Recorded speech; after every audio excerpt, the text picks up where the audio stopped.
Voter India today கருத்து கணிப்பில் எனக்கு முழு நம்பிக்கை இருக்கிறது. இன்னைக்கு இந்த கருத்து கணிப்பை கேள்வி கேட்கக்கூடியவங்க அதில் இருக்க ஒரு போர்ஷனை கேள்வி கேட்க மாட்டேன்றாங்க. ஸ்டாலின் தான் நம்பர் 1ன்றதை கேள்வி கேட்க மாட்டேன்றாங்க. நம்பர் 2 விஜய்ன்றதை மட்டும் கேள்வி கேட்குறாங்க. நான் என்ன சொல்கிறேன், ஒரு கருத்து கணிப்பை நீ ஒன்று முழுசாக ஏற்றுக்கணும், இல்லை முழுசாக நிராகரிக்கணும்.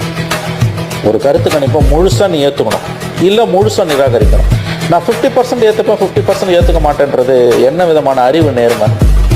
ஸ்டாலின் தான் நம்பர் 1ன்றாங்க, அதுக்கு ஸ்டாட்டிஸ்டிக்ஸை நீ கேட்கல. விஜய் நம்பர் 2ன்னும் போது அதுக்கு மட்டும் ஏன் கேட்குறேன்? ஸ்டாலின் தான் நம்பர் 1ன்றதுல டவுட் இல்லை. அப்போ நம்பர் 2க்கு நான் அதை தான் சொல்ல வரேன். ஒரு கருத்து கணிப்பில் நீ ஒன்று அந்த கருத்து கணிப்பை மொத்தமாக ஏற்றுக்கணும், இல்லை மொத்தமாக நிராகரிக்கணும்.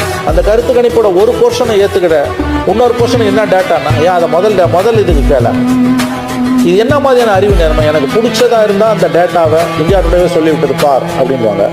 எனக்கு பிடிக்கலன்னா ஆரிய சூழ்ச்சி இருக்கவே இருக்குது, பார்ப்பன சூழ்ச்சி, ஆரிய சூழ்ச்சி. இப்படி தான் கலைஞர் எழுதுவார் முரசொலியில்.